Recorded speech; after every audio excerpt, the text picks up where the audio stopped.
The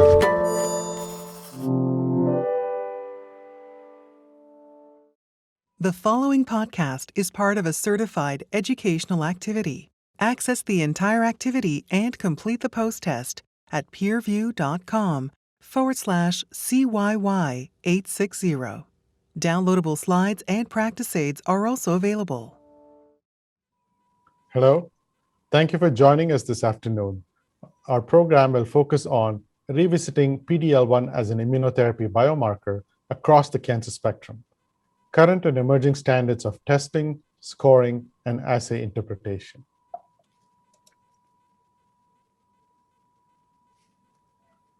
First of all, I would like to introduce today's faculty. I am Dr. Suresh Ramalingam from the Winship Cancer Institute of Emory University in Atlanta. I'm joined by a panel of esteemed colleagues representing various disease expertise. First, Dr. Arjun Balar, who works at the Laura and Isaac Perlmutter Cancer Center in New York. Dr. Kurt Schalper from the Yale School of Medicine and Yale Cancer Center from New Haven, Connecticut. And Dr. Elena Janjigian from the Memorial Sloan Kettering Cancer Center in New York. Welcome everyone to this program. So without further ado, I would like to introduce the first speaker of this session. Dr. Kurt Schalper will speak on deep exploration of PD-L1 expression as a predictive biomarker for cancer immunotherapies. He will focus on the state of the science and discuss clinical conundrums. Kurt, on to you. Thank you very much, Suresh, for the kind introduction, and thanks to the organization for the invite to participate. So one of the most interesting things about immunotherapy is how it has expanded as major anti-cancer treatment over the last years. And such expansion also includes the use of monotherapy of different versions of PD-1, PD-L1, and CTLA-4 inhibitors that really span a whole host of different biologies. And you can see here in this slide that we have at this point at least 18 different indications for which a monotherapy regimen with immunostimulatory agents can be used. As you can imagine, this also increases the complexity of how biomarkers can actually be used to accommodate the needs for each of these indications. In addition to the monotherapy regimens, there have been increasing approvals for the use of combination therapy, frequently combining immunotherapy with non-immunotherapy, but also immunotherapy with other immunotherapies. And this slide summarizes those indications in multiple different tumor types. One very important thing is as new combinations emerge and many more possibilities arise for treating patients, biomarkers play a more significant role in trying to discern which is the best treatment for a particular patient. And this is very notorious in tumors such as non-small cell lung cancer or head and neck squamous cell carcinomas, where, for example, decision of using monotherapy versus combination therapy really relies a lot in the presence or absence of biomarkers. Similar to the complexity of the clinical programs, the emergence of biomarkers has suffered a similar scenario where there are multiple molecular metrics that have been shown to be associated with sensitivity and resistance to immunotherapy. If we summarize what is out there, it's clearly that there are some phenotypic markers which are indicated in the upper part of the slide, which generally capture immune-related signals. And you can see there things like PD-L1 expression, tumor-infiltrating lymphocytes, or markers within those cells, RNA profile from T cells, and then a number of innate markers, mostly from macrophage populations, even to microbiome in multiple forms. And then on the genomic side, there's generally include tumor cell markers, typically captured using DNA sequencing, that include tumor mutational burden, microsatellite instability, but then also discrete alterations such as specific gene mutations, and then also DNA FISH for PD-L1 and TCR clonality. When we look at all these metrics, the most important thing today is that there have been a lot of development and evolution. But today, there's only 3 of these biomarkers that are clinically approved as biomarkers for immunotherapy.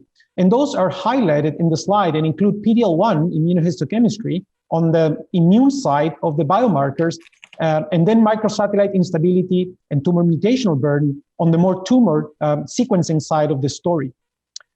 For the most part, and in the context of frontline treatment, PD-L1 is by far the most widely used biomarker, and this is the focus of the presentation. To understand what expression of PD-L1 means in the tumor microenvironment, it's critical to understand what drives PD-L1 expression and what it could mean to have PD-L1 in the cells. And so far, we know that there are two major pathways that can induce PD-L1 expression in the tumor bed. The predominant one we call extrinsic pathway, which is actually mediated by interferon gamma and other cytokine production by tumor-infiltrating lymphocytes. As you can see in this cartoon, generally CD8 effector T cells that are able to recognize antigen and get close to the tumors, they produce interferon gamma that signals through interferon gamma receptors in tumor cells and then drive JAK-STAT pathway, ultimately with upregulating transcription and expression of PD-L1. This is, again, by far the most common mechanism by which PD-L1 is upregulated in tumor cells. A second pathway, which we call intrinsic pathway, is a little bit less described, but essentially occurs through the activation of intracellular kinase pathways in tumor cells that can essentially upregulate PD-L1 even in the absence of interferon gamma or other immunostimulatory cytokines. And this is highlighted here as potentially defective signaling in the kinase pathways such as EGFR and ALK, but also the PI3 kinase pathway as shown in the cartoon. So essentially, these are the two mechanisms that we believe drive PD-L1 expression in most solid human tumors. The practical implication of this is that generally we see inflamed tumors that contain a number of CD8 positive cells, as shown in the left side of the slide, being the ones that express high levels of PD-L1. And the most accepted explanation for this phenomenon is that those CD8 T cells produce interferon gamma and perhaps other cytokines that upregulate PD-L1. And then this PD-L1 expression can then engage PD-1 expressed on those activated CD8 T cells to then turn them down. And this is essentially a natural mechanism of peripheral tolerance to avoid tissue damage that tumor cells hijack to be able to evade adaptive immune response. So now when we think about these two parameters, tumor immune infiltration and PD-L1 expression, there is room to create a conceptual immunoprofile classification where we can actually place those tumors in four major categories. The first category is the one that we call adaptive immune resistance, which is the typical case in which we see PD-L1 expression associated with CD8 infiltration. And this group is the most sensitive to current PD-1 axis blockers. The second group is what we call immune ignorance, which are essentially tumors that lack both PD-L1 expression, but they lack a dominant or prominent effector immune cell infiltration. And in this case, we really don't know what's going on. It may be that they lack a strong antigenic profile, but they may also have alternative immune evasion pathways. The third type is what we call intrinsic PD-L1 induction, where there is a discordance between PD-L1 expression that usually is high and a relative absence or low presence of CD8 effector T cells. And in these cases, it is believed that the intrinsic pathway induction through kinase mechanisms or even PD-L1 gene duplication or amplification could actually be the mediator of that profile. And then finally, we have the type 4 or alternative immune tolerance phenotype, where there are tumors that contain prominent productive T cell responses, but they essentially lack PD-L1 expression, supporting that there is immune pressure against the tumors, but they may evade immunity through a non-PD-L1 mediated pathway. Naturally, the therapeutic implications for this model are interesting and probably relevant. And this is now being studied as a way to stratify patients. If you think about the mechanism, which is essentially interferon gamma being in the tumor microenvironment, every other cell that has interferon gamma receptor can actually also upregulate PD-L1. And this is what we see in most tumors, where not only tumor cells express PD-L1, as you can see on the upper left side of these pictures, but also myeloid cells, in this case macrophages, that are right next to the tumors, and they also express PD-L1. The most important point is that expression of PD-L1 in any cell in the tumor microenvironment can potentially suppress or engage PD-1 receptor on effector T cells and mediate immune evasion or immune suppression. And this is one of the reasons why the scoring of PD-L1 has evolved rapidly over the years. And it went from started looking essentially at the tumor cells only, which you can see here on the upper side with the 22C3 assay calling the tumor proportion score, which essentially included the number of PD-L1 positive cells divided by the total number of viable cells. But now it emerged as a new way of scoring where we actually count both tumor and immune cells. And this is an example for SP142, where typically tumor cells and immune cells are scored independently. And then we have the combined proportion score, which is used with 22C3 assay, which is the companion biomarker for pembrolizumab, where both the tumor and the immune cells are factored in using this formula. So again, these are attempts to not only capture the tumor cell PD-L1 expression, but also the immune cell expression in the tumor microenvironment. So to give an example of how this works, is essentially a formula where we have a numerator and a denominator. From the tumor proportion score, we just count the proportion of cells that are positive and divide them by the total amount of cells. In this case, if one tumor cell is positive and 4 cells is the total, we got a 25% TPS score.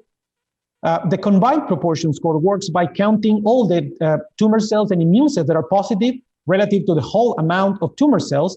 And in this case, if we have 1 tumor cell and 2 immune cells positive with 4 tumor cells total, it would be a 75% CPS score. And then we have the immune cell counting, where essentially we call positive immune cells, and we divide that by the whole amount of area covered by immune cells in the sample. In this case, 2 cells out of total 4 would be 50%. So this is a graphical way of thinking what each of these scores means. Now that we know the scores, we can discuss how this has impacted development and use of immunotherapy. And we'll start by looking at pembrolizumab, which is an anti-PD-1 that has the most approvals at this point that you can see here in the slide. But as expected, it has different cut points and scoring systems for using PD-L1 in this setting. And you can see that for metastatic non-small cell lung cancer in the first line, the scoring for PD-L1 is TPS more than 1%. But then if we look at head and neck, cervical, and gastric, it's actually a CPS score more than 1%. And then there's a higher threshold for CPS score in urothelial malignancies, esophageal, and triple-negative breast cancer. So again, this gives you a flavor of how different and dynamic this is.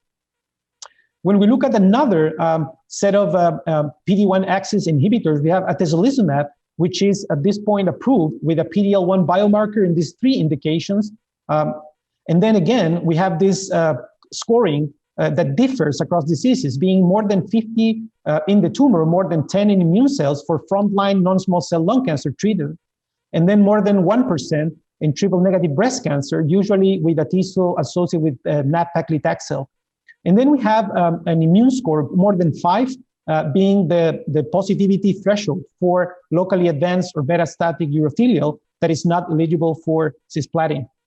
We have a new anti-PD-1 approved, which is semiplimab, and they show a positive effect in non-small cell lung cancer using the 22C assay. So they use the same assay as pembrolizumab, and they also got approval using more than 50%, which is similar to what most people use for pembrolizumab monotherapy in the clinic.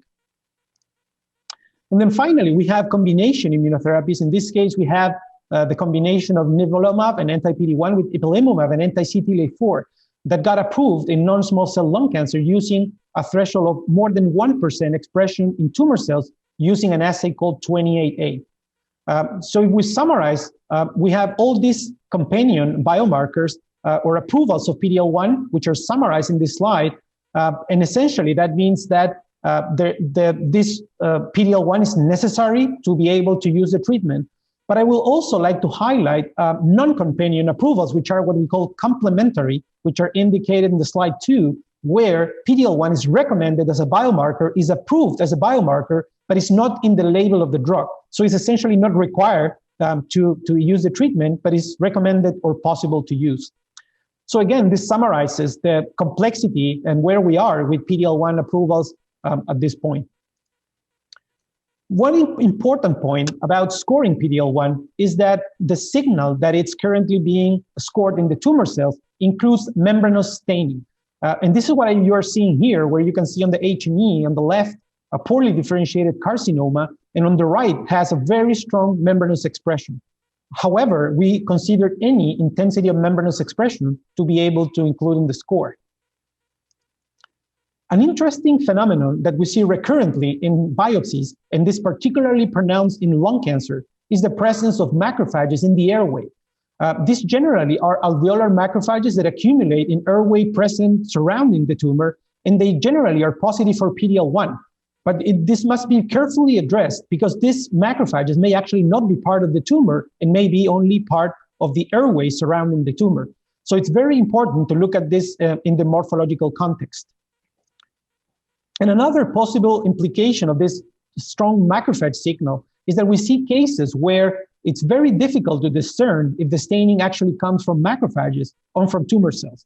And this is one example of one case where you're seeing a nest of tumor cells with a few macrophages in between that are positive for PD-L1. And it's not difficult to believe that this could be tumor cell staining, and sometimes it's actually difficult to discern if this is tumor or stromal. So these are important potential caveats of PD-L1 scoring.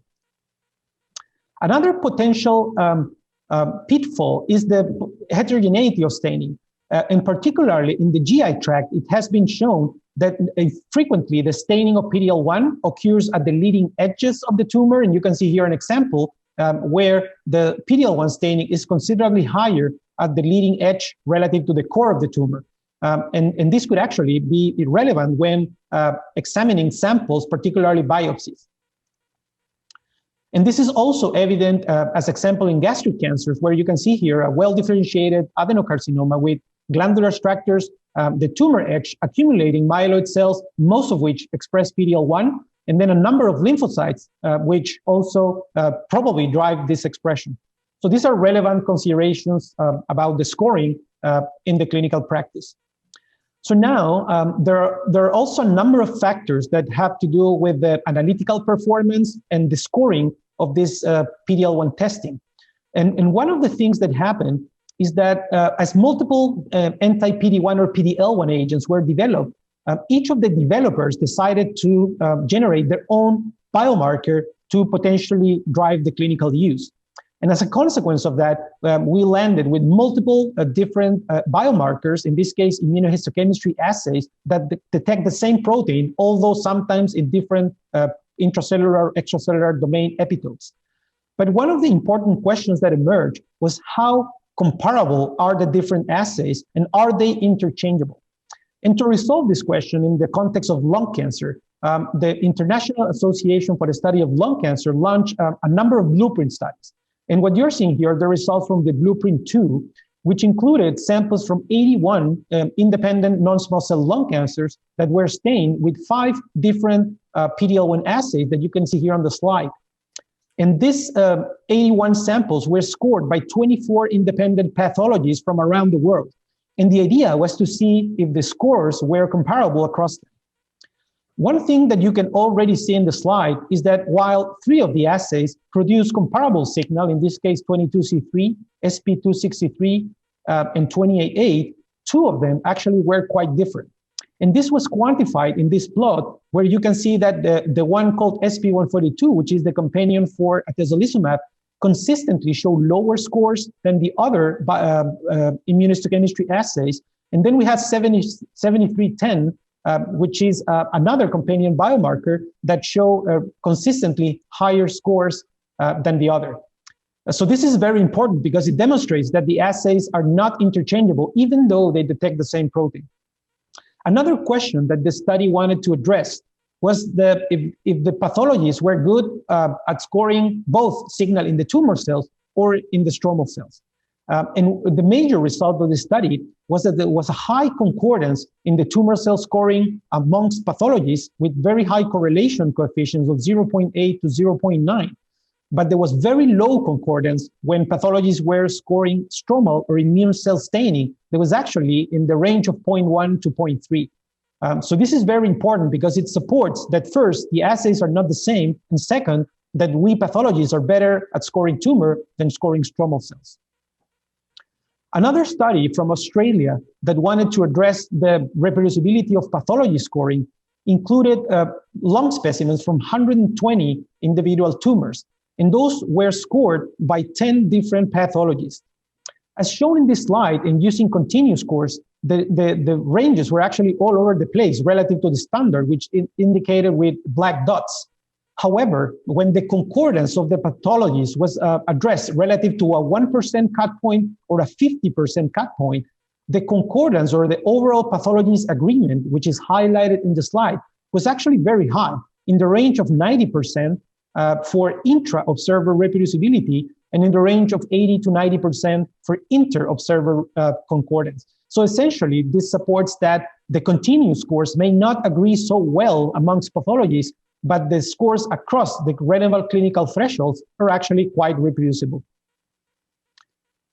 Similar studies were then conducted in non-lung specimens and show quite comparable results.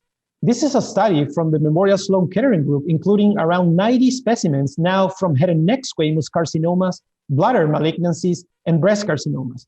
And they measured these tumors, including 4 different PD-L1 assays that you can see here on the slide. And these samples were scored by 3 different pathologies, including multiple different scoring systems that are indicated here in the table. The most important result was that, again, the different assays performed differently, and this difference was actually also depending on the cut point used. And there were some assays that were very, very robust, like, for example, SP263 and E103N that you can see had very, very high concordance across the TC5, TC25, and IC1 cut point.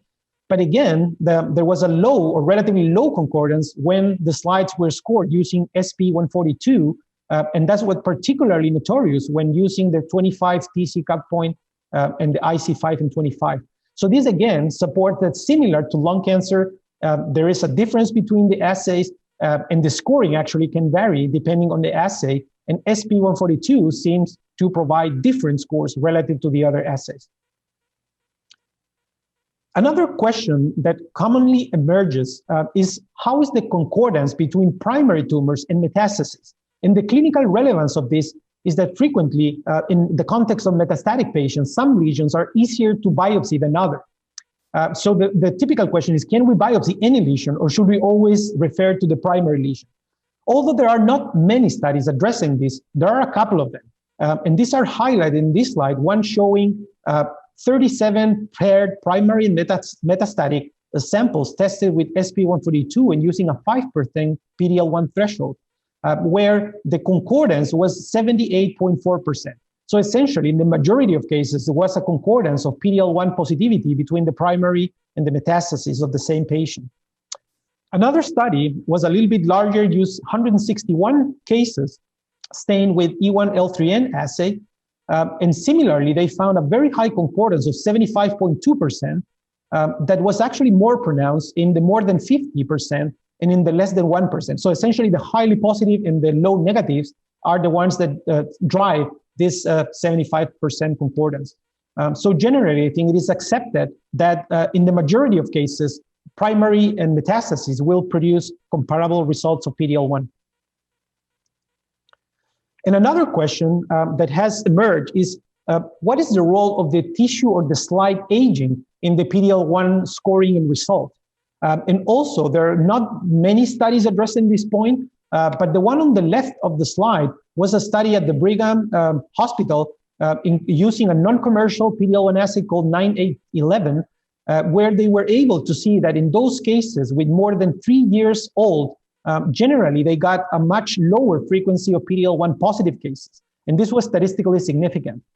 A similar finding was done in the Atlantic trial, where in this case, 1,500 slides were actually stained over time, and they were able to also see a prominent drop from 30% positivity in fresh slides with less than 3 months to less than 15% positivity after 3 years, supporting that at least slides with more than 3 years are not adequate to get testing because they're more likely to be negative.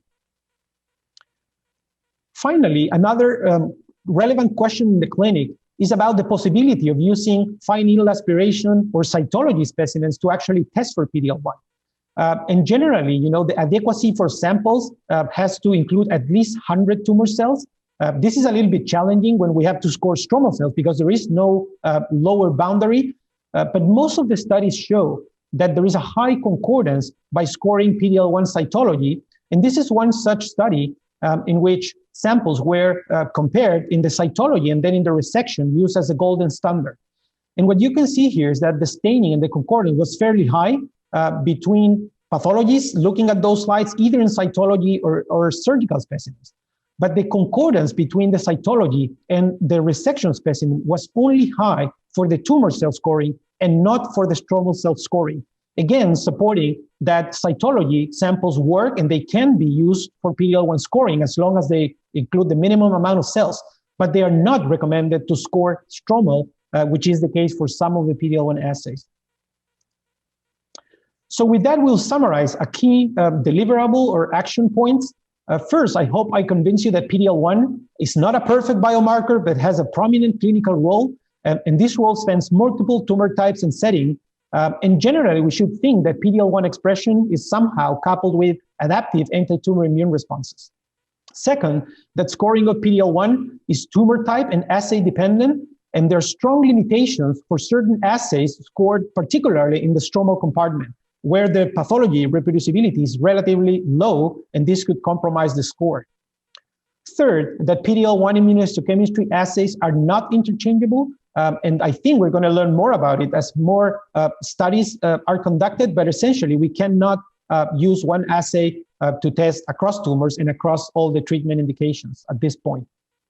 Fourth, that it's clear that pre-analytical, analytical factors in different scoring algorithms, but also the tissue time of the slide acquisition can affect the results of PD-L1, and we should try to combine and leverage all these factors when we provide the scoring and we interpret the results from the cases.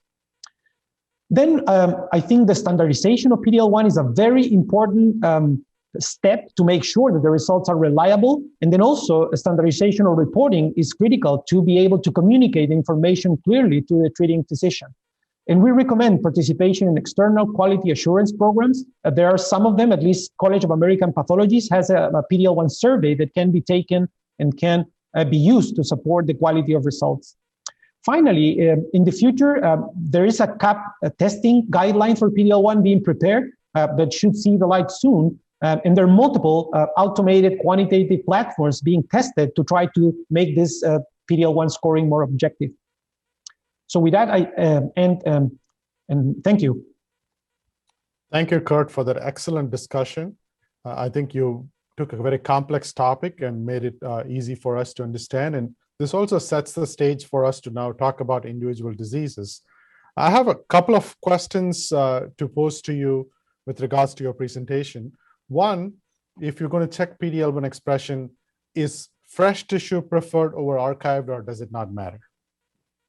Yeah, so this is a great question. And the answer I have is not very sophisticated because there have not been many large studies reported to address this carefully. What we know is that generally old tissue is more likely to provide a negative result. And internally in our lab, we have seen that slides sitting in the bench without proper protection can actually also degrade or have a lower signal that can potentially impact the scoring. What we recommend in the case of samples that are being stored, before testing, is to try to protect them from the two major things that can damage proteins, which are essentially water through hydroxylation and then oxygen through oxidation. So what we generally do, we put the slides in -80. We anticipate a long time, and then obviously we should try to use fresh tissue whenever possible.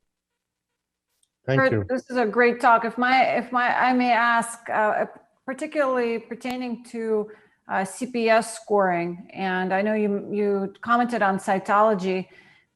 At what point for assessing stromal staining would you say a sample is too small and we can't assess CPS score? Do you have a certain threshold of viable cells that you would just say you have to rebiopsy? Yeah, so unfortunately, we don't have that metric, and I think it's actually very difficult to obtain. First, because many times the cytology specimens are processed into a cell block to be able to be stained by immunohistochemistry. And that essentially artificially creates a stromal compartment because we're putting together tumor cells and immune cells that may not be together in reality. So that's one challenge relative to the process proper. But the second challenge is that even with a complete whole tissue section, we cannot score immune cells signal very well. So really, doing it in an underrepresented sample, such as a cytology specimen, sounds like a big challenge.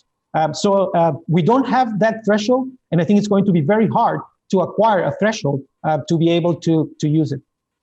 So Kurt, let me ask you, when you started your talk early, you described these 4 subtypes based on immunoprofile, and you described this type 3 intrinsic induction where you see high levels of PD-L1 expression mostly on tumor cells, but there's an absence or devoid of CD8 positive T cells. I would suspect that these are the patients who don't respond at least to PD-1 monotherapy. Does that argue that maybe we should also be looking for T cells in the tumor microenvironment while also we're trying to optimize PD-L1 expression? Yes, so there are some efforts ongoing to incorporate CD8 as a co-stratification factor. We actually are doing some of those efforts in our institution. But one important point relative to the specific type is that we don't understand, the intrinsic expression. There have been reports showing that a small fraction of cases can have amplification of PD-L1 gene or CD274, and that could drive expression in the absence of an adaptive immune response. The studies looking at the response to treatment are mixed. And actually, there are some reports that the patients can benefit, but certainly it doesn't look like they benefit the way the adaptive induction cases work. Right. Thank you, Kurt. That was excellent. In the interest of time, we're going to move on to the next presentation.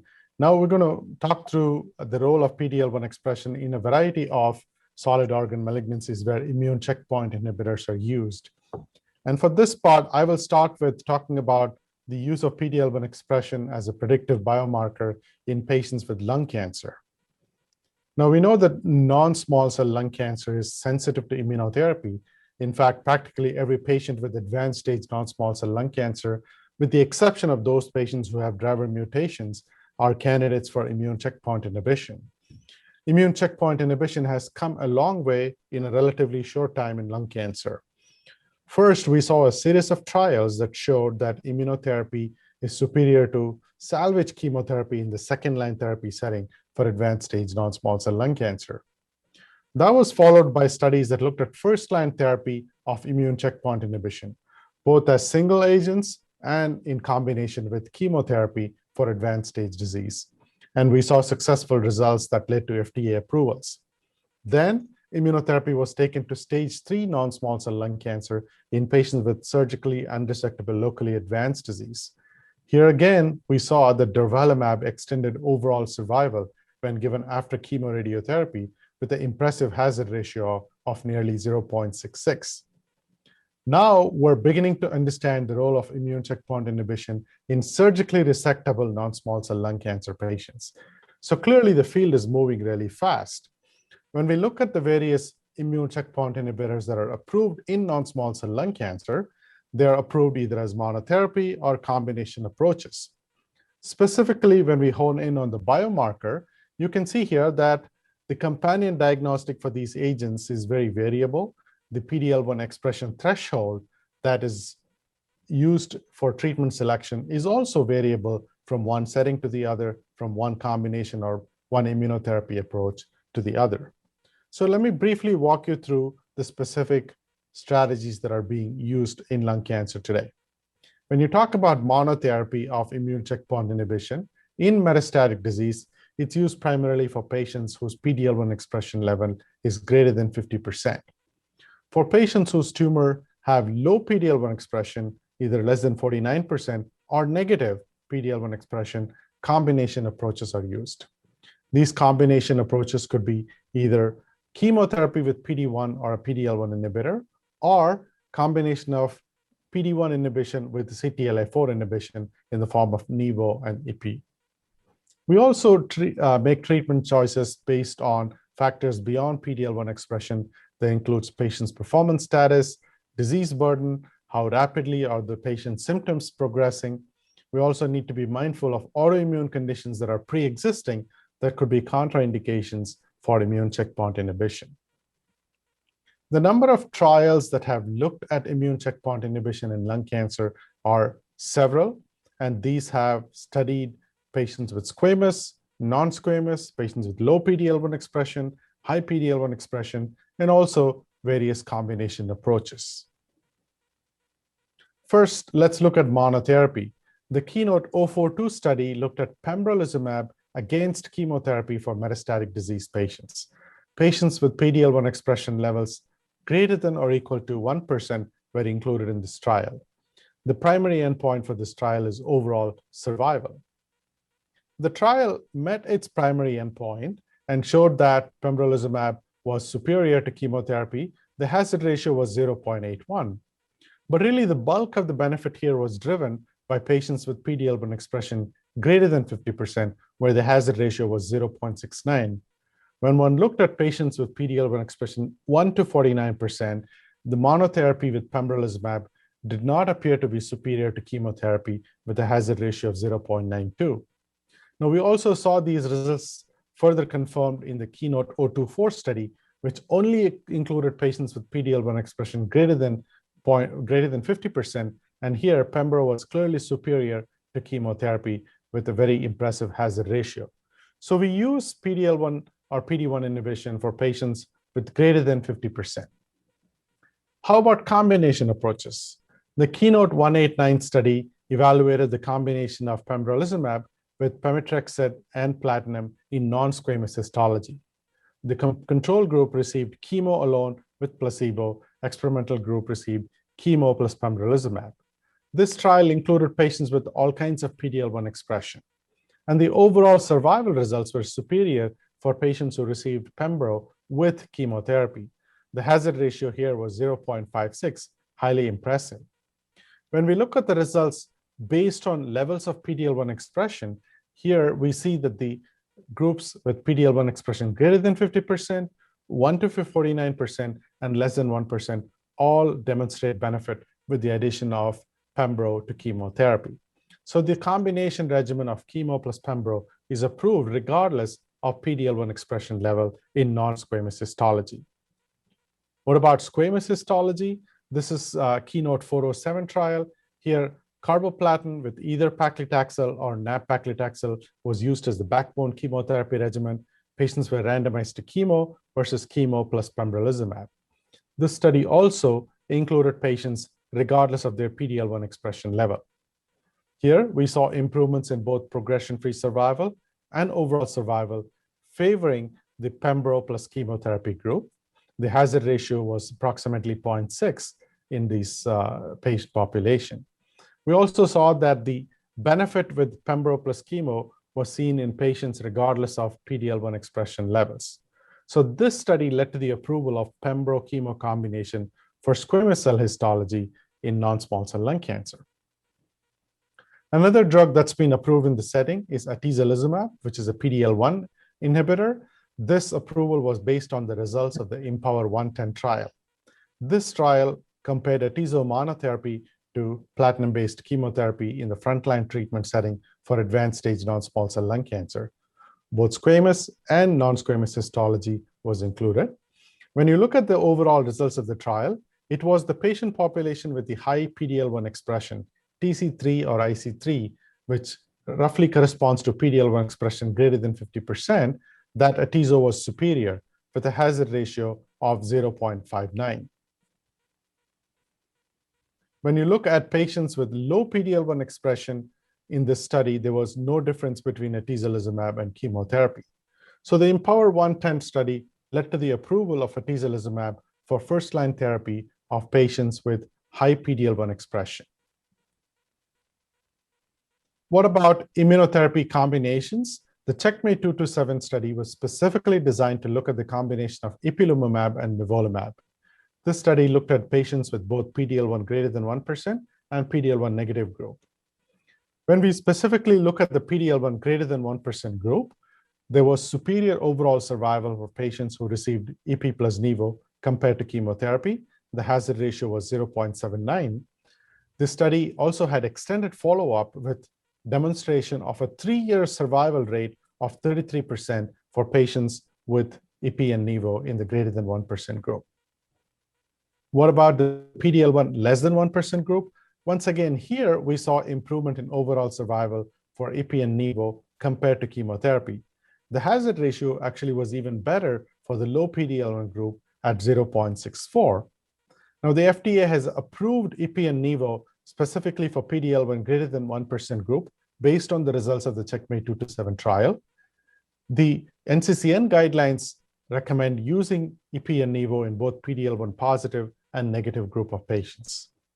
We also know that the CheckMate 9LA trial studied patients with non-small cell lung cancer with the regimen of chemo for 2 cycles with Ipi and Nivo and compared it to chemo alone. And here again, the overall survival was superior for the chemo plus Ipi plus Nivo approach.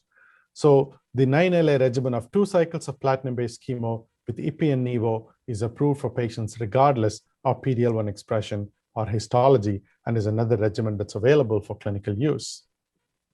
So we talked about a number of various approaches. How do we all bring this to the management of patients in front of us? Let's talk about an illustrative case. A 69-year-old male who's a former smoker, 15-pack-year smoking history, presented with fatigue, weight loss, back pain, and abdominal pain. And it seems like the symptoms started about a month ago, but are getting worse.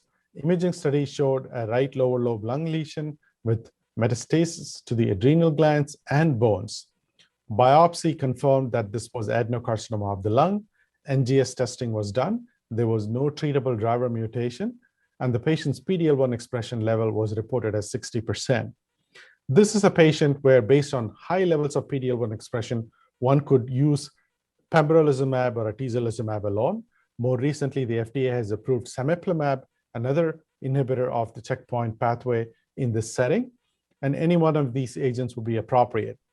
Now, one additional factor to consider is if this patient's symptoms are considerable and are worsening rapidly, one could consider adding chemotherapy on top of it. So for majority of the patients, I would use PD-1 inhibition alone or PD-L1 inhibition alone. But if the patient is associated with a very rapid symptom burden and a worsening clinical course, I would add chemotherapy on top of it. Now, what about the same situation with a PD-L1 expression of 25%? This is a group of patients I would not recommend using monotherapy with PD-1 or PD-L1 inhibition.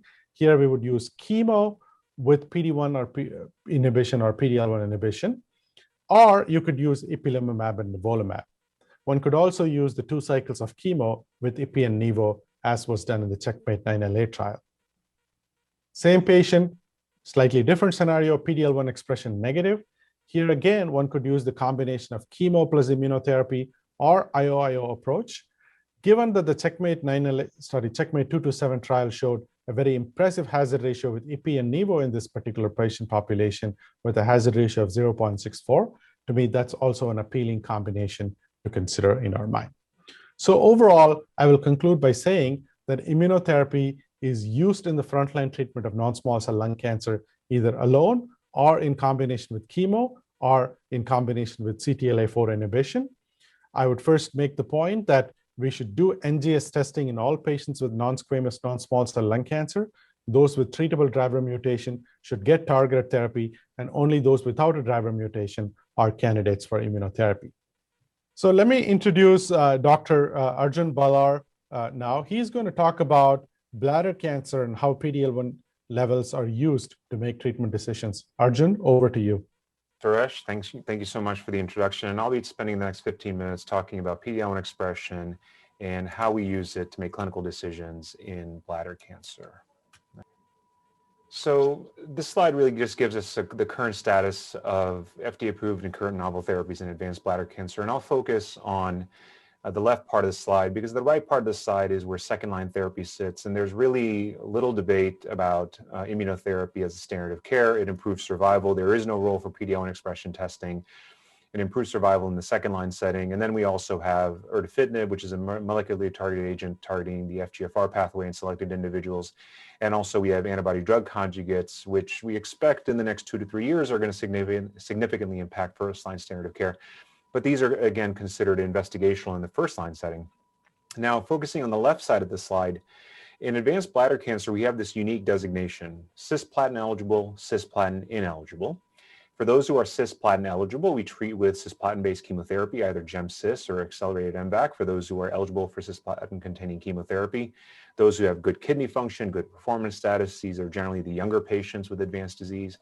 And then for patients who are ineligible for cisplatin-containing chemotherapy, gemcitabine and carboplatin, often considered the kinder, gentler platinum-based chemotherapy, is considered an option. However, for patients who are PD-L1 positive or entirely ineligible for platinum-containing chemotherapy, these are often our late octogenarians, nonagenarians, patients who are just very frail and old. These are the patients who are eligible for atezolizumab or pembrolizumab based on the current FDA label. Nonetheless, for all the patients who receive platinum-based chemotherapy, there's also a role for maintenance of avelumab in patients who achieve disease control or better, but this is as maintenance immunotherapy. So what I'm going to be focusing on is the role of PD-L1 expression in the setting of patients who receive first-line immunotherapy. Now, this slide really just summarizes a lot of work. Both of these studies at which we led at NYU looked at atezolizumab and pembrolizumab as part of 2 accelerated approvals on the basis of 2 single-arm studies. I'll quickly summarize these 2 trials. Atezolizumab was tested as part of IMvigor210 Cohort 1, single-arm study that looked at atezo in a group of 119 patients with advanced bladder cancer that were considered cis-ineligible on the basis of kidney function, performance status, neuropathy, and heart failure, and so forth. So common conditions that would exclude patients from cisplatin-based chemotherapy. They were then eligible for this particular study. And what we saw in this single-arm study was a response rate of 24%, 8% CRs, and then long-term durability, which translated to promising 1-year OS rates and 2-year OS rates of 41%. Now, you may say, well, what does a single-arm study tell us, and how does this compare with gemcitabine and carboplatin? Remember, in this disease, gem-carbo is associated with a 6 months PFS, 9 months median OS, and essentially no long-term survivors. And so gemcitabine and carboplatin was widely considered such an inferior treatment in advanced bladder cancer. And so this was the basis for the FDA to consider first-line immunotherapy in this patient population. In this particular study, it was a small study, 119 patients. PD-L1 expression really did not predict for outcomes. And so the FDA took a broad label approach, broad label for all cis-ineligible patients in February 2017. Very similar trial, Keynote-52, much larger, 370 patients. We also led this at NYU, and the 370 patients, 29% objective response rate, 9% CRs. By the way, you don't see CRs with gem-carbo, so we saw promising CRs with immunotherapy here. When you enroll 370 patients, you get to look at clinically significant subgroups, including PD-L1 expression subgroups. Here we looked at CPS of 10 or greater, which was the biomarker positive group, which is about 1/3 of patients with advanced bladder cancer. 47% ORR, so you see clear enrichment of responses. And in these patients, you have 18 months median survival. Now, just to frame a reference, cisplatin-based chemotherapy in first-line setting, the de facto standard of care, median survival is 12 to 15 months. So here, some inkling that perhaps immunotherapy could really enrich for responses if you select for PD-L1 expression, maybe a CPS 10% or greater is the way to select these patients out. Even here, the FDA took a very broad label. Just a couple of months later, all cis-ineligible patients should receive immunotherapy as a potential first-line standard of care. Also, gemcitabine and carboplatin is also an option. All right, so then we pumped the brakes in August of 2018. Why? 2 randomized phase 3 trials, which I'll talk about in just a minute, saw some safety issues. And that always happens in randomized studies, which allows us to compare in clinically important subgroups. Some patients should have gotten chemotherapy instead. And so then the label got amended in August of 2018 for both pembro and atezo. Now it's saying that the label should be restricted, cis-ineligible patients, but more importantly, those who are PD-L1 positive based on the companion diagnostic, CPS 10 for pembro, IC 5% or greater for atezo using SP142 and 22C3 for pembro, or for patients who are not eligible for any platinum-containing chemotherapy. And it's important because in those subsequent randomized trials where we saw some differences in the chemotherapy arms, all of those patients were eligible for platinum-containing chemotherapy. And so again, it preserves access for all of those patients who are not eligible for platinum. And I think that's an important consideration when the FDA makes these types of decisions, is that they remember that the patient populations enrolled in these trials, remember, they don't translate to necessarily the same patients who are enrolled in these single-arm trials where everyone is guaranteed the same immunotherapy. It's different patients enroll in randomized trials where they might get chemo, right? All right, so let's look more granularly at those trials. So IMvigor130, this is the first trial that created that safety alert and then led to that change in the FDA label. IMvigor130 randomized phase 3 trial that which primary hypothesis behind this was similar to what we saw in lung cancer. And frankly, I'll admit it, many of us in bladder cancer hope that we'll learn the same things that we do in lung, is that chemo plus IO versus chemo, that was a primary hypothesis. Put this IO versus chemo question to rest and give everybody all of it up front. And that was the primary hypothesis. The secondary consideration was atezo monotherapy, and maybe there's a subgroup of patients, PD-L1 high, that may just get IO alone. And these are the patients that we can spare chemotherapy altogether. I'll review the data really quickly. Is there a role for combined chemo immunotherapy? Short answer is no. Here are the PFS and OS co-primary endpoints. The primary analysis PFS did meet statistical significance, but if you look at these curves, moderate separation, it's statistically significant, hazard ratio 0.82, the one-sided p-value of 0.007, and again, this did meet the statistical significance based on the alpha spending rules for the trial, but no one would ever say that this is clinically significant. On the right here is the OS curves, somewhat immature, but again, no meaningful benefit, nothing like Keynote 489 that we saw in lung cancer. So the short answer in IMvigor130, chemoimmunotherapy, is that the answer? The answer is no. All right. Now what about atezo monotherapy? Here, this is where we saw both the answer to why the FDA changed the label and also, well, maybe the PD-L1 expression biomarker could have a role for teasing out, well, who should get immunotherapy as a first-line option. Let's take a look at the right side of the curve. And again, on the table, it's really hard to appreciate, but really the curves tell us the whole story. The top right, PD-L1 monotherapy compared to chemo, PD-L1 low patients. Top of the curve shows you the patients receiving chemo, bottom in the blue is the patients receiving immunotherapy. And this is the reason why the FDA created the alert. When you randomize patients with low PD-L1 status to immunotherapy alone, they're less likely to achieve a response, and therefore they progress, and unfortunately they die. And eventually the curves come back together again because eventually patients have achieved an immune-based response, and those immune-based responses are durable.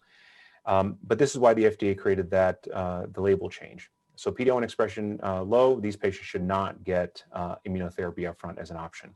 However, if you look at the PD-L1 high patients, and again, this data was just updated at GU ASCO just a few short weeks ago, PD-L1 high patients, it looks like it compares favorably to chemotherapy alone.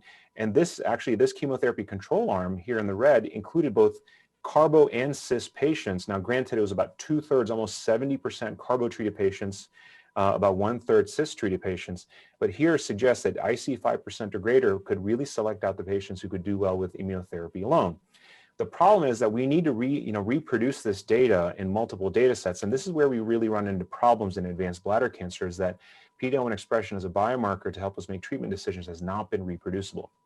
So let's go to the other study that led to the safety alert. This is Keynote 361, virtually identical trial design, first-line study. Primary hypothesis is chemoimmunotherapy better than chemo alone. Should everyone just get chemo and IO together? And so this is Pembro plus chemo alone, and then also there's an IO therapy, immunotherapy alone arm in here as experimental as well. PFS and OS are co-primary endpoints in this trial.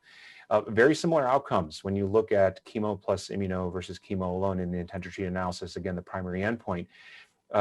Some separation of the curves, very similar to what we saw in IMvigor130. Some separation did not meet the primary endpoint. Even if it had, again, many of us would agree that this is not a clinically significant benefit, even in terms of PFS. A similar issue with regard to OS, slight benefit in terms of OS, but no one would ever consider this to be a home run and certainly would not justify giving patients chemo plus immunotherapy together. All right, so now let's dig deeper. What about the Pembro versus chemo question? Now, do we see an enrichment of responses based on PD-L1 status? Just to remind the audience here, in Keynote 52, single-arm study, CPS high patients had a response rate of 47% and a median OS of 18.5 months. Real enrichment of responses and improved outcomes. Here's the intent to treat analysis, Pembro versus chemo.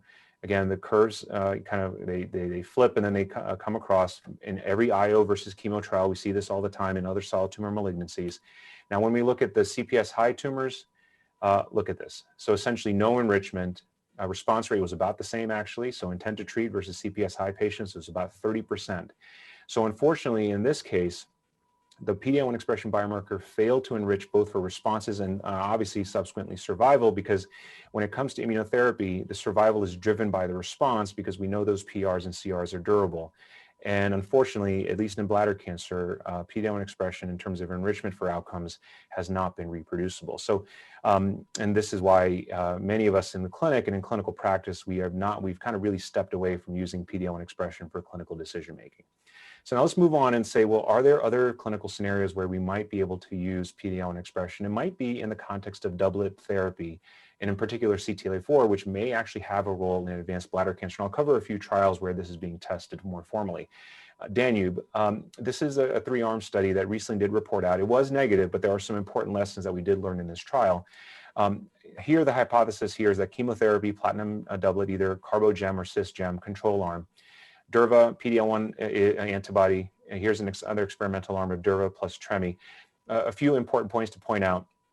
There's the classic induction therapy here with Tremi plus Durva, where you get 4 doses of Tremi, and then along with Durva, and then there's Durva maintenance.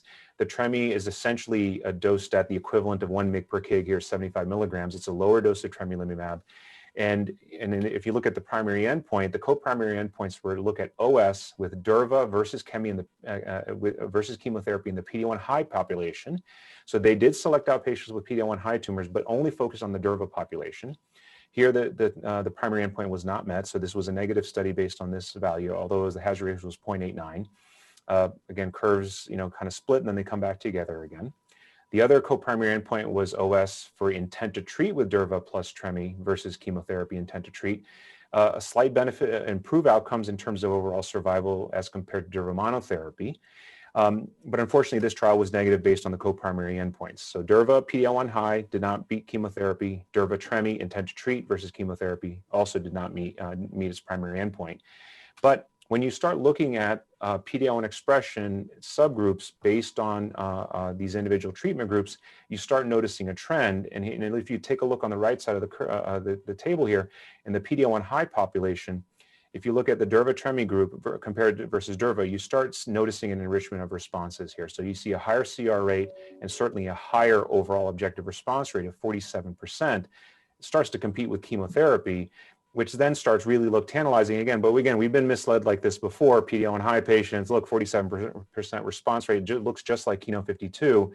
What is this going to eventually show us? Now, when we look at the overall survival curves, it does translate, potentially to benefit. Many of us joked about this after the ASCO presentation, which was that if this was one of the co-primary endpoints, this would have been a positive study. But unfortunately, you don't get to do this trial all over again. But if OS, Durva Tremi versus chemo in the PD-L1 high population, this was significant, and this could have been potentially beneficial. But unfortunately, this was not. This was an exploratory endpoint. And so what about other evidence to suggest that this might be something worth looking at? Checkmate 32, this is a multi-arm dose expansion study. So this is a very large trial, but I want to focus on the MUC cohort. Multiple parallel cohorts, Nivo monotherapy, Nivo IPI, and two parallel cohorts. Here, we're looking at Nivo 1 IPI 3, and we've studied this quite a bit in advanced bladder cancer where the IPI dose really does matter, and dose escalation has shown this. And this slide really does express exactly what we have observed in bladder cancer where the IPI dose really does matter. If you read kind of from left to right, and we're seeing a similar phenomenon here. If you look at the overall population of patients who were treated, a sufficient number, 78, 104, 92 patients. So you've got sufficient number of patients in this phase 1 parallel cohort study. Number one, you see an enrichment of responses. So at the higher dose of IPI, IPI 3, 38% objective response rate. This is a platinum refractory IO naive population. So number one, you see a higher response rate when you do use the higher dose of IPI.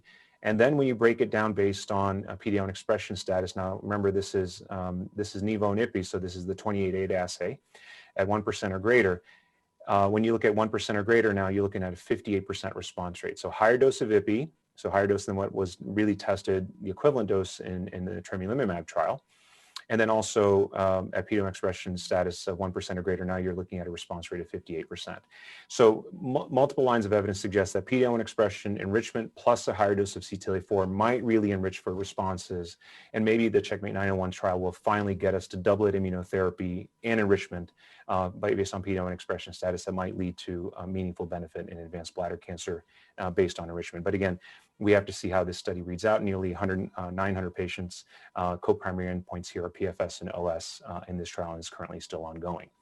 Now, what about early stage disease? And I think this is an area that is a hot topic because many would say that in early stage disease, the benchmark for biomarkers is much higher. It's curative intent therapy. The need to select out patients not only who should receive treatment with immunotherapy, but who should not, is even more pressing, right? So, and Keynote-57 is really emblematic of that.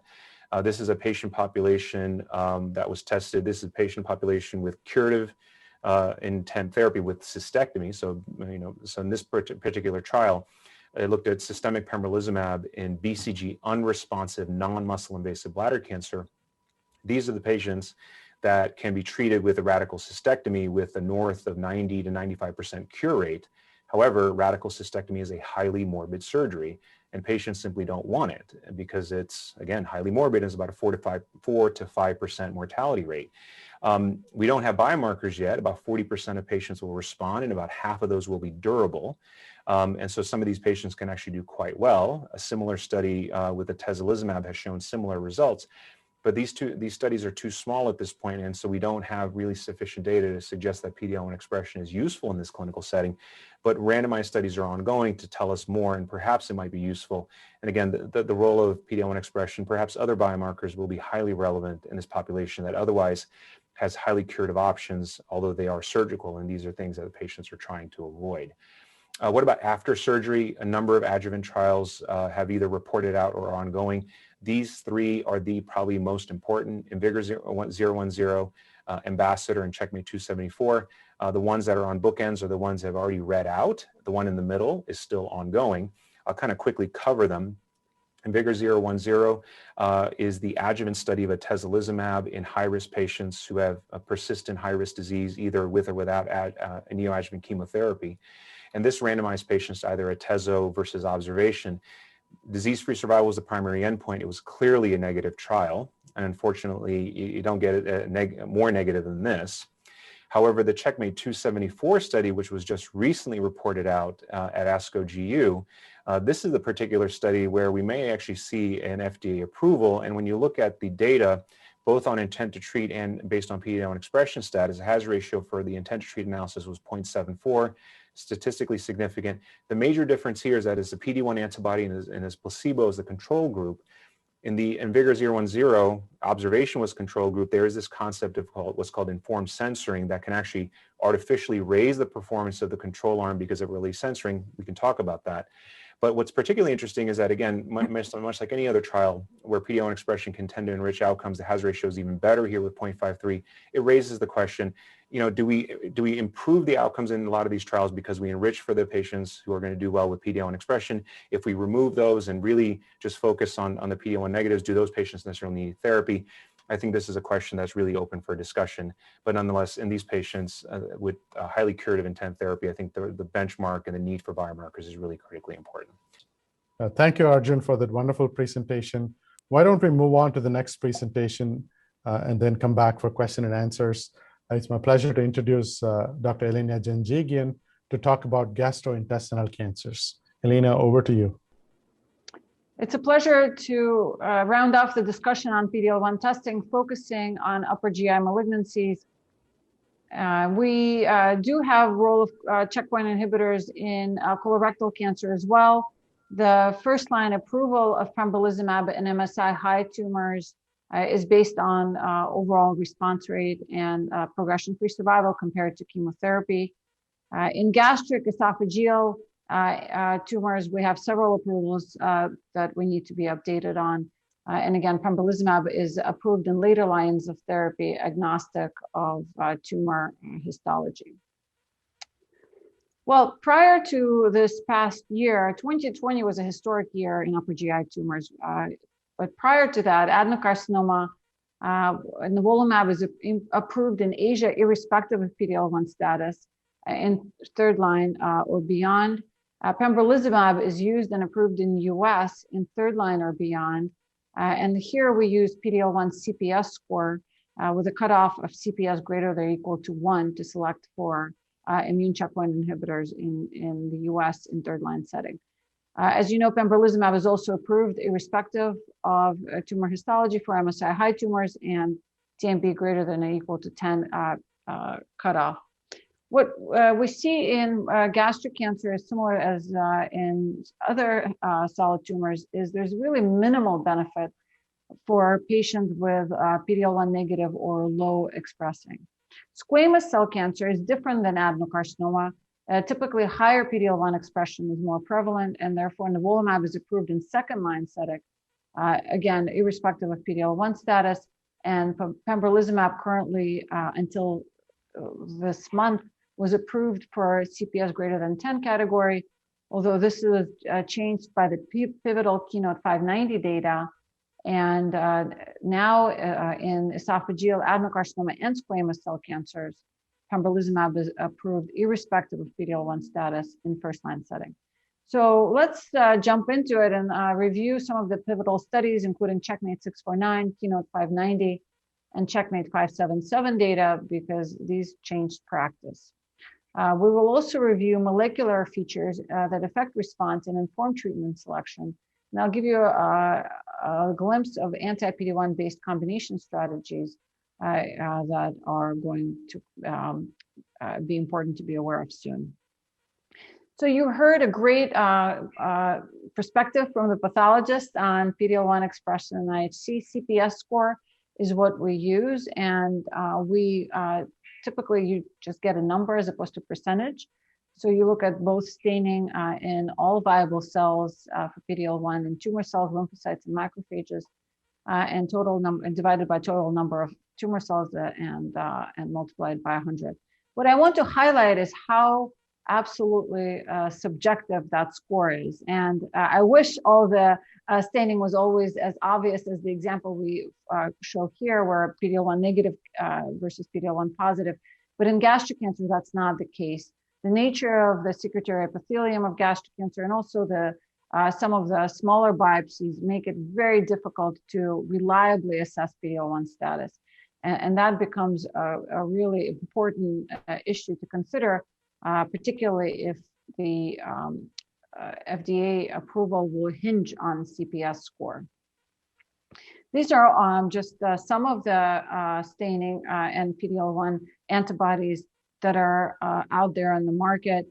For gastric cancer, the most of the data is using 22C3 antibody with pembrolizumab and 28-8 antibody with the recent nivolumab studies.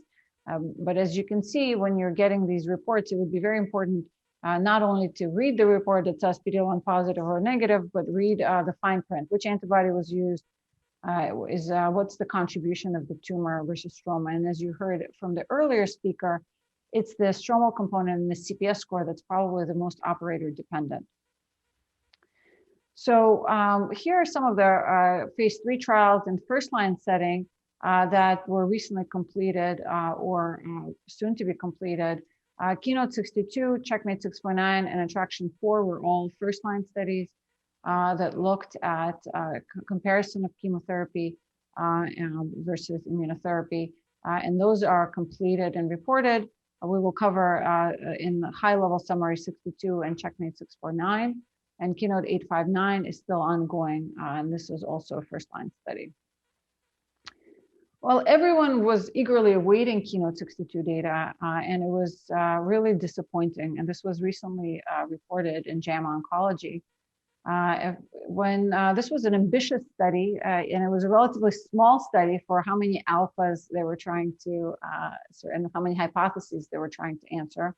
The alpha was split 5 ways, and not surprisingly, in these, it's interesting how similar these Kaplan-Meier curves are to what Arjun showed you for bladder cancer. But in gastric cancer, this is an aggressive disease. In first-line setting, patients present symptomatic with peritoneal carcinomatosis with difficulty eating. And so pembrolizumab in first-line setting was not sufficient, even if you selected by CPS greater than or equal to 1 cutoff or CPS greater than 10. So in most patients, despite eventual improvement in outcome, if you survived beyond the first 12 months, with on pembrolizumab, there were people who progressed rapidly and died of their disease despite biomarker selection.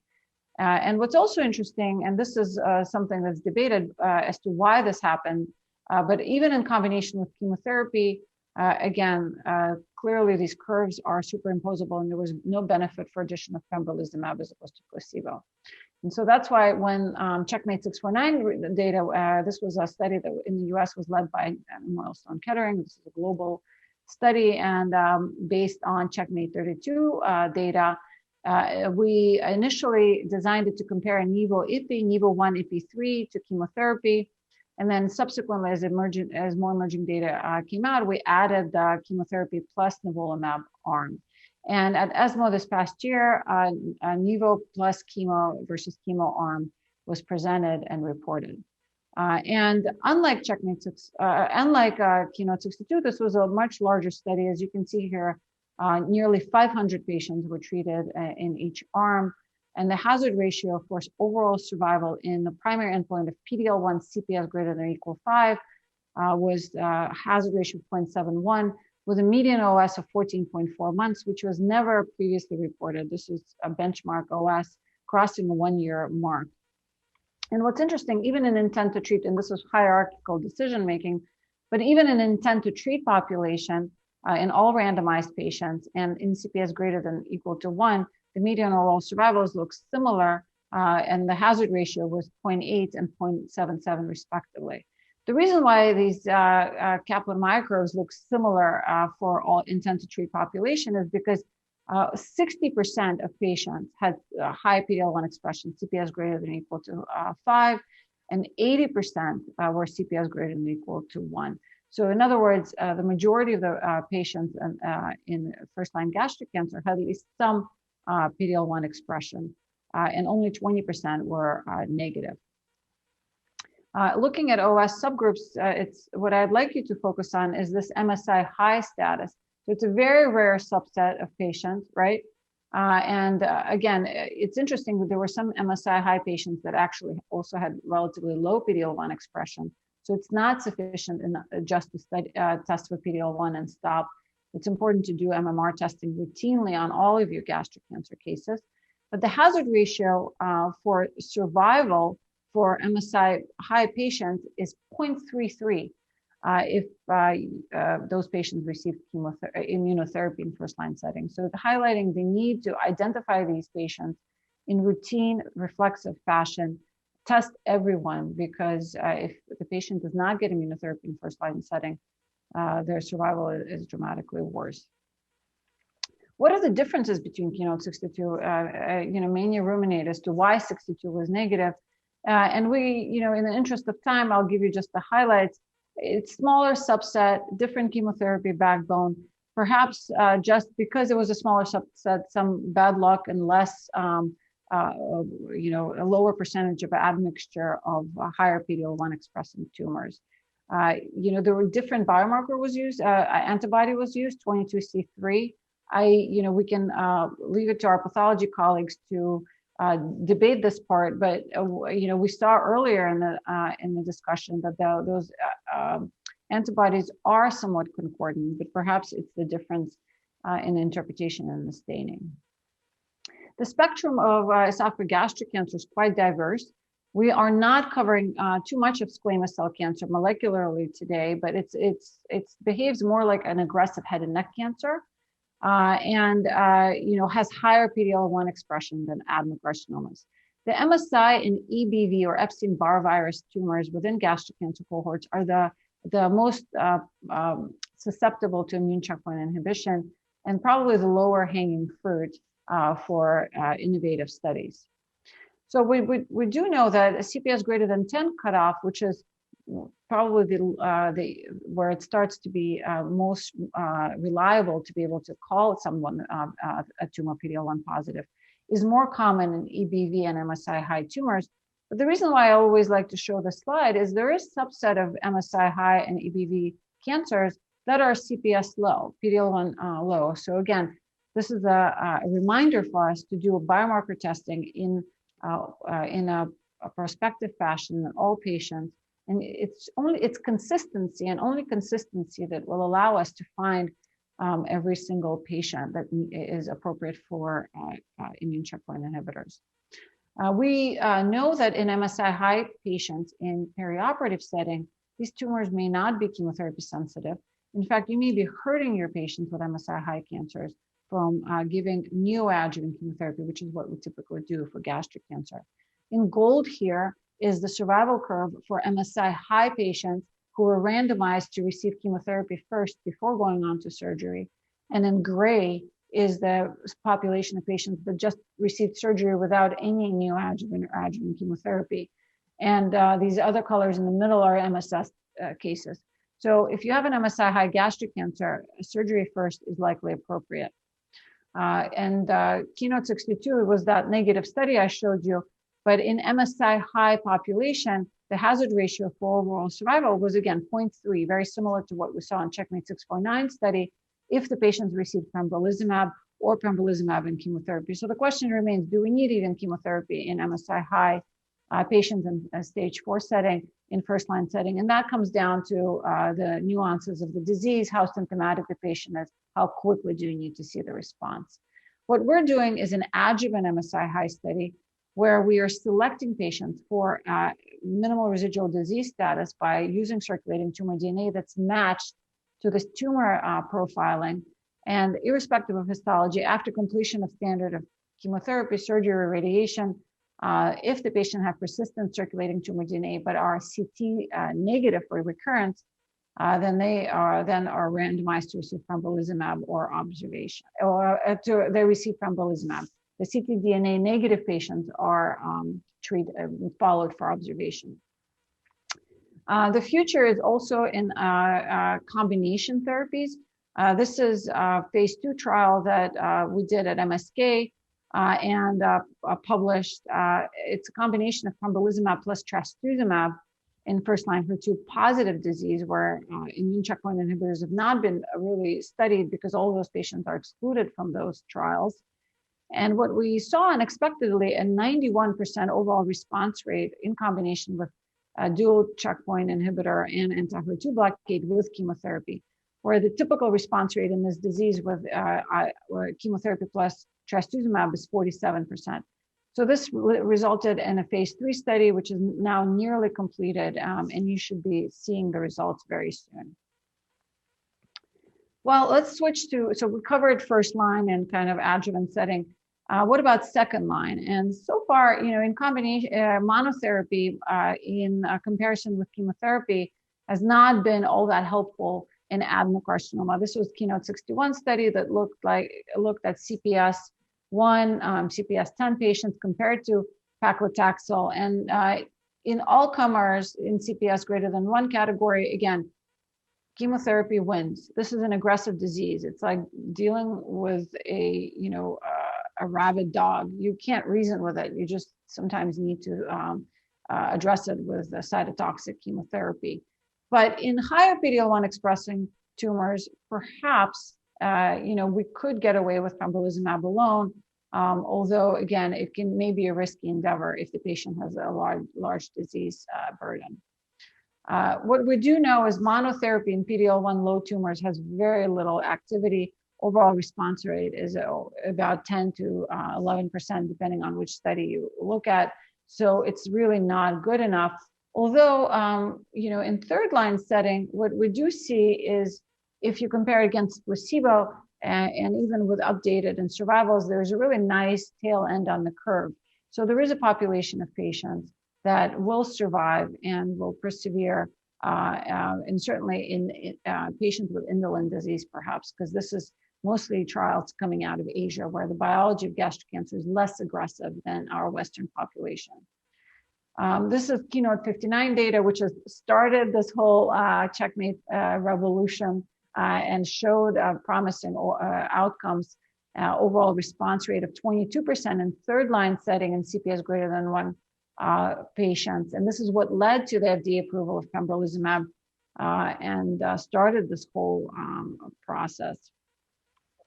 Attraction 2 also, was looking at third line, and again, in Japan, irrespective of PD-L1 status, nivolumab is available, but most patients hopefully now will get it in first line. Really quick, we'll cover squamous cell cancer because of these recent approvals.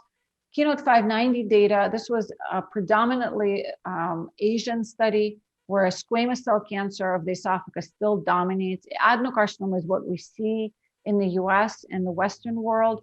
There were a small percent of adeno patients enrolled. This was a study that compared chemotherapy versus chemotherapy plus Pembro and led to the recent FDA approval of chemotherapy plus pembrolizumab, irrespective of PD-L1 status, based on this data. Again, higher proportion of predominantly squamous cell cancers, right? So doesn't really apply to all adenocarcinoma population, but the hazard ratio was 0.73 and appears to be CPS greater than 10 patients, and squamous cell patients benefit the most. So we were a bit surprised about the generosity of the FDA approval, but we'll take it. These are survival and forest plots that you can study in your free time. But again, adenocarcinoma, they appear to be benefiting still, and I think that's probably what led to the FDA approval, irrespective of histology. Keynote 180 looked at second line setting, and again, this was before the 590 approval. But in second line, based on Keynote 180, in the squamous cell of the esophagus, pembrolizumab is approved for patients with CPS greater or equal to 10, so in higher PD-L1 expressing, because realistically, after progression on first-line chemotherapy, in squamous cell patients, second-line chemo does not help that much. And this is, again, the data 181 that supports pembrolizumab approval in second line. Attraction 3 looked at second-line nivolumab versus chemotherapy for esophageal squamous cell cancer. And the BMS strategy was really to go, because they were looking at TPS and TPS was not predictive, it ended up being that the approval is irrespective of PD-L1 status. And I will finish off with the hot off the press, press release for Checkmate 648. Again, it's a squamous cell study coming mostly from Asia. This was probably going to be a big deal at upcoming congresses once we see the data, but this was for the first time. This was a randomized study that looked like at Nivo-Ipi versus chemotherapy, and reportedly was a positive, met the primary endpoint. So we're excited to see it. Checkmate 649, remember, was the study that we conducted in adenocarcinoma. There's also a Nivo-1-Ipi-3 arm that we're waiting for a readout and will be coming very soon. So that's another study to look out for. But a lot of data to review, and I understand the biomarker testing is a bit of a moving target, but important in gastric cancer. And I would remind, just by way of summary, that 5-FU platinum is what we use in our disease. Very few people, but some get a third drug triplet with a taxane. But now with all of these IO agents available, most patients will get 5-FU platinum doublet. It's important to test for HER2. That still is the #1 biomarker in first-line setting, and it would require use of HER2-directed therapy. The IO trials to date excluded HER2 patients. And so that data is upcoming, as I mentioned, for Keynote 811 in combination of IO plus HER2-directed therapy. In second-line setting, we do have nivolumab and pembrolizumab approved. In first line, it's nivolumab and pembrolizumab. They're both available and on NCCN guidelines. And in third line, pembrolizumab and nivolumab. Practically, it's better to use immune checkpoint inhibitors in first-line setting. Not many of our patients, at least outside of academic centers, end up getting second and third-line therapy. Data suggests that in some centers, only 40% or less patients get second-line therapy. So if you're going to use those drugs, try to use them in the beginning when the patient's functional status is still adequate. And it's very important. I'll echo my lung cancer colleagues to do biomarker testing routinely and consistently. And that's the only way you will find these rare disease subsets. Thank you, Elena. Appreciate that. All right, now we're coming to the home stretch. We we have a few minutes for discussions and perspectives from our faculty on future directions in their respective fields. One question I had for you, Elena, is about PD-L1 expression level as a predictive biomarker for adjuvant nivolumab. What are your thoughts on that? Yes, thank you for that. We didn't cover Checkmate 577 data, but that was recently also another approval. And in adjuvant setting, nivolumab is approved irrespective of PD-L1 status in high-risk resected esophageal cancer. We believe that PD-L1 expression is an important biomarker. However, it's because nivolumab is relatively well tolerated, follow-up studies will need to prove it. Otherwise, we will be using it for all. Thank you.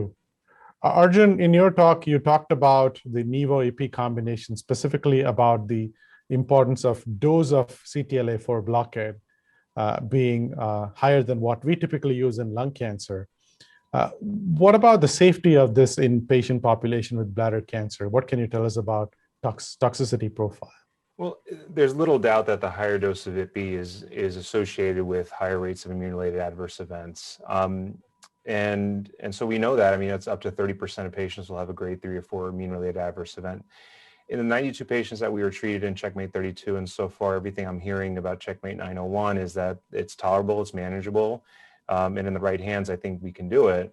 I think one thing that's important to understand is that, you know, the way we handled IPI about a decade ago versus the way we handle IPI today, I think we've learned a lot, and we intervene early at grade 2 adverse events, and we prevent a lot more at grade 3 and 4 than we did back then. So I think we've gotten a lot better. Right. Kurt, we didn't have time to talk about breast cancer in today's presentation, but in triple-negative breast cancer, both atezo and pembro have shown efficacy when given in combination with chemotherapy, but only in PD-L1 positive patients. And again, there are different biomarkers there. Any thoughts on where you see the triple-negative breast cancer field going forward with regards to biomarkers? Is TMB a useful biomarker there? Yeah, so it's a great question, and I don't think we have enough data to predict what's going to happen. It has been challenging to incorporate PD-L1 testing in breast cancer because of the uniqueness of the SP142 assay, which has not been massively available in most institutions. So I don't think that helped the field. I think with the incorporation of pembro and 22C3 testing, this got a little bit more expedite. The effect of tumor mutational burden in triple-negative breast cancer is still under some question. You know, it seems to be a similar effect to other solid tumors, but I don't think we know much about it. You know, the numbers are still small, and I think that needs to be figured out. One interesting thing about breast cancer that could matter, at least by post-hoc analysis of Impassion 130, was the potential effect of BRCA mutations, which are, as you know, relatively common in triple-negative, or more common in triple-negative than other hormone receptor-positive tumors, as a potential factor that could also contribute to the sensitivity of PD-1 blocking agents. But again, I think the field is a little early to predict if there are going to be a strategy to incorporate, for example, PD-L1, TMB, and maybe other metrics to try to achieve a better effect. Great, thank you. Now let's talk a little bit about what is likely to come in the next 12 months in our respective fields. So Arjun, if you were to look ahead to the rest of 2021 and early 2022, what are some of the key studies you're looking forward to, and where do you see the field going for bladder cancer? Yeah, so I think in the first line setting, you know, much like what Yelena talked about, where some targeted therapies, we're blending them with IO. We know IO is here to stay. I think where we've made some really clear advancements is in targeting Nectin-4. There's an ADC called enfortumab vedotin that when we combine it with PD-1 antibodies, we have response rates in the range of the low 70s, disease control rates in that range of about 90%, with some durability that suggests immune synergy. And we have 2 randomized studies that are currently ongoing that stand to place ADCs plus immunotherapy as a new standard of care in the first line. So it's cytotoxic type therapy plus immunotherapy, and could place that as first line. And then chemotherapy is still part of the armamentarium, it just becomes sequentially later on. And then also we're looking at new pathways related to immune resistance. TGF-beta is something that we are looking at, and others are as well. And many studies have shown that that's a pathway for immune exclusion and immune resistance. And so these are some of the things that we're looking at that I think could really change and move the needle in advanced bladder cancer in the coming years. Thank you. I mean, it seems like the field is moving really fast in bladder cancer, just like we've seen with some of the other cancers. Elena, what are your thoughts on upcoming advances for your topic, gastrointestinal cancers? Sure. Yeah. I mean, I think most of the efforts are right now focused on how can we cure more patients, and neoadjuvant approaches are aggressively being explored. Combination strategies, antibody drug conjugates, and T-cell therapy. Right. I can round that up by talking about lung cancer advances. Clearly, a lot of excitement about neoadjuvant and adjuvant therapy in the upcoming months and year. We're also talking about IO-based combination approaches. We talked a lot about chemotherapy, but what are some of the other novel approaches by which one can improve the efficacy of immunotherapy? There are multi-kinase inhibitors that are being combined with immunotherapy. That strategy targeting TIGIT with PD-L1 expression is now in phase 3 clinical trials. So there again, there are a lot of exciting advances. And finally, Kurt, what do you think are some of the key upcoming milestones for biomarkers and immunotherapy from your standpoint? Yeah, so I think what we'll see, it's a little bit complex, because the more we study, the more granular the biomarker landscape becomes, which makes sense, and we're narrowing down to additional biology. So what I predict will happen, we will converge the sequencing world in which we're finding these discrete mutations associated with particular benefit from treatment, and then expanding the immune armamentarium, including CD8 T-cell metrics and maybe a few other myeloid metrics to eventually cluster the tumors into smaller subsets. Unfortunately, I don't think we're going to have one marker that fits all. It will be a little bit granular, but exciting, because that's, I think, how we're going to be achieving the best outcomes. We do have some questions from our audience. Kurt, one question relates to the Blueprint study, which focused on TPS and TC scoring. Are all clones interchangeable when looking at IC and CPS scoring algorithms? Yes, so far, we can say that the performance seems to be better and more consistent in tumor cells or for the TC scoring than for the immune scoring, regardless of the assay. And then there are additional differences in the assay, particularly for SP142, which is the companion for atezolizumab, and then 7610, which is the companion for avelumab. So those two are behaving in a different manner. Another question also from the audience. This is very interesting. Do you have to recheck PD-L1 during the course of somebody's treatment to see whether the expression levels change and how that might influence treatment selection? Yeah, so far we don't have hard data or large studies addressing that question. What I can say from our experience in lung cancer, we generally see increase in PD-L1 staining after immunostimulatory therapies. We rarely see absence. However, I think it's a reasonable practice to retest when a new treatment is going to be included, particularly when a sample is available. I want to thank Kurt, Arjun, and Elena for their stimulating discussions. And I want to thank our organizers and sponsors once again. Thank you so much for joining us today. This activity is accredited by Medical Learning Institute, Incorporated. This activity is developed with our educational partner, PVI, Peerview Institute for Medical Education. Thank you for listening. Download materials and complete the post-test for instant credit at peerview.com/CYY860. This activity is supported through educational grants from Bristol Myers Squibb, Genentech, and Merck & Company, Incorporated.